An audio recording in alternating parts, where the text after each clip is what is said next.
today's video, we will do an unboxing of the Pixel 2 XL in black color and also do a quick review of the software interface. So let's dive in and unbox one of the most anticipated smartphones of 2017 that comes straight from Google. Alright, so let's raise the box, and as you can see, here's the Pixel 2 XL in its full glory and that gorgeous POLED display hiding behind the wrap. Let me just cite some quick specs. The Pixel 2 XL comes with a Snapdragon 835 processor, 4 GB of RAM, and a 6-inch POLED display that rocks a 1440 by 2880 screen resolution and 536 pixels per inches. These numbers are quite satisfactory compared to other flagships on the market. Now let's do a quick tour around the Pixel 2 XL, but before that, let me show you what you get in the box with your Pixel 2 purchase. So as you can see, you have all the standard stuff with a few additions. You obviously get the Pixel 2 XL, a USB Type-C 18-watt wall charging plug, USB-C to USB-C cable, a USB-C to 3.5mm headphone jack adapter, a quick start guide, and you get a little USB-C to regular USB adapter. Now let's do the tour around the Pixel and check out the hardware. On the front, the highlights is the 2 stereo speakers that are going to make a lot of people happy. One of them is on the top and one of them is at the bottom. On the right side, we have a power button and the volume rocker underneath it. And on the left side, we have the SIM card tray. And of course, on the back side, we have the fingerprint sensor, which is placed the way I like it, under the camera, and more importantly, centered and within easy reach of your finger. And then we have the camera right above it. And of course, I like the fact that the camera sits in its own little rectangular block. The camera, of course, is the celebrated 12 megapixel camera with an aperture of f1.8 that received a really high DxO mark of 98. Highest in the industry, in fact, but we will not rely on that solely. Rather, we will wait for some real-life comparisons to see how this camera stacks up compared to other flagships. Regardless though, this camera will be one of the top smartphone cameras in the market. There's no question about that. Now finally, on the bottom, we have a USB Type-C port, and as you can see, there's no more 3.5mm headphone jack slot, which may or may not give nightmares to some people. Now, I personally don't care about them because I'm not obsessed with music 24/7, but I know some people do care. Luckily, we have a little adapter for backwards compatibility. And of course, my opinion on the overall build of this phone is favorable. It feels expensive, it feels solid. It's not built with full glass, nor it is as shiny as some of the other smartphones out there, hence it doesn't attract too many fingerprints on the rear. However, the Pixel 2 XL does not have wireless charging. Anyway, let's dive in now and take a look at the software. Alright, so here's the home screen of the Google Pixel 2 XL, and here's the wallpapers that they've been talking about that are kind of live. So as you can see, at the bottom here, you're going to see the actual waves on the sea. Now you can go in here, if you press and hold, you can go to wallpapers, and then you can scroll to living universe, and you have access to a bunch of other wallpapers that have the same kind of real live effects. For example, if I tap on this one right here, as you can see, there's a bunch of birds that are flying on top over here, and then you get the zoom in feature. So let this set this as a wallpaper, and as you can see, it's very quick to be set. And even after you apply the wallpaper, the phone doesn't seem to lag. It's pretty quick. This is the app tray, by the way. From the top, you can search apps. Over here, you have recently used apps, frequently used apps. And then here you have all the apps that you download right over here. You can tap this to go home. You can tap that button to access the recent screen and swipe the apps away, just as usual. And if we tap this one over here, we can tap that, and that's the phone dialer. So let's take a look at the settings notifications panel. So let's pull it down. If you pull it one time, this is what you see. These are the quick toggles. You can tap that to go to settings, or you can pull down to reveal the full notifications panel, including all your quick toggles. On the top, you have a brightness slider. You can also tap this icon, the pen symbol here, to edit the quick toggle screen. So if I tap this, it's going to allow me to edit the quick toggles.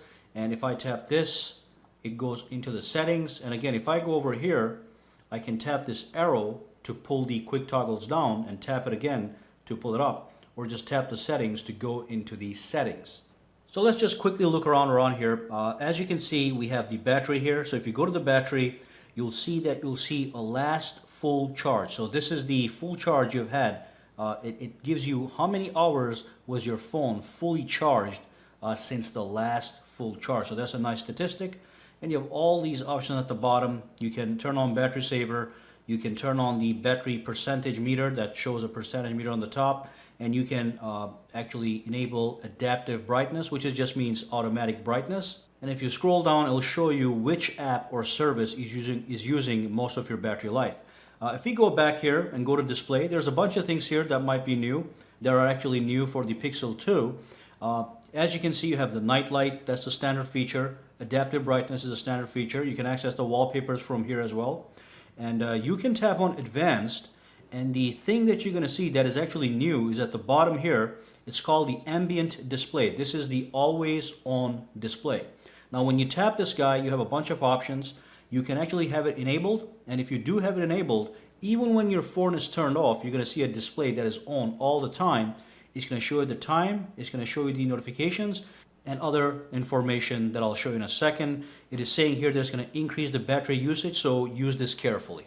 You can always double tap on the screen to check the phone, and you can also lift the phone to check the phone. Let me show you what that means.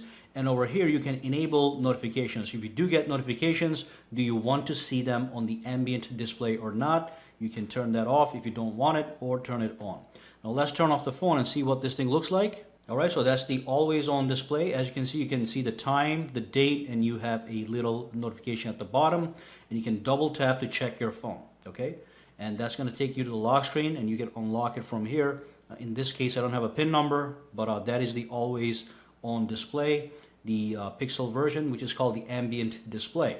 Go back over here, and we don't have anything else. All right, you can always tap the help icon. It's going to give you some more information. Let's go back out. Another really new feature that the Pixel 2 XL is released with is the squeezing feature. So you're able to squeeze your phone to take certain actions. Now to access the menu where you can customize the squeeze options, you have to go to the system and you have to go to language input and gestures. Before that, take a look over here. It is running Android 8.0. Okay, so this is the latest version of Android. I just checked to see if there's an update. There's no updates. It's up to date. And let's go back here. Go to language input and gestures. And from here, you can tap on advanced. And then at the bottom, you have what is called the active edge. So this is basically what allows you to squeeze your phone and actually access functionality such as launching your Google Assistant. So if you tap on it, it's going to go into the detail menu. And as you can see, you can squeeze for Assistant, that is the Google Assistant. You can allow this to happen when the screen is actually off. And you can also squeeze for silence. So if somebody's giving you a call, you can squeeze your phone and it's going to silence that phone call. And of course, in every other scenario when somebody's not calling you, if you do squeeze your phone, it's going to bring up the Google Assistant. And from here, you can actually check up on the squeeze. You can modify the squeeze sensitivity. So you want to lightly squeeze the phone to bring up the options, or do you want to firmly squeeze the phone to bring up the Google Assistant? And of course, if I'm holding the phone in my hands, I can give it a test drive. If I squeeze it, as you can see, it actually shows you that the phone is being squeezed. And you can launch the Google Assistant from here. I did not set up Google Assistant yet, so it's not going to show up. Again, let me give it a squeeze, and you can see the little feedback on the screen here. Okay, so this is the screen where you set everything up. All right, so let's move on to other stuff. And going back to the home screen, again, everything is as usual. You know, press and hold to bring up the menu. You can add widgets from here. So we have all these preset widgets. Of course, as you know, with Android, you can download millions of other widgets. Go back out here. I already showed you the wallpapers. And of course, we looked at the living universe, but you have access to all these different wallpapers. Come Alive wallpapers, not bad, nice and crispy. Come and Play, these are more playful. You have things like Keep Looking, In the Shadows, all these different themes that you can enjoy, such as the Earth wallpapers here as well.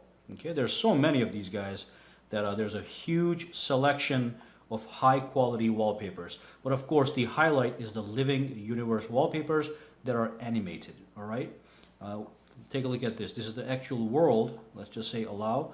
As you can see, the whole world actually rotates. That's the animation. All right, let's go back out. More settings, home settings. So you have a bunch of other things you can do.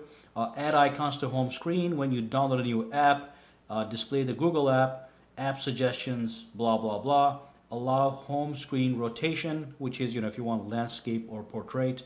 All these things are right here. Okay, so that's basically a quick overview of the software functionality of the Google Pixel as well as the unboxing. And of course, that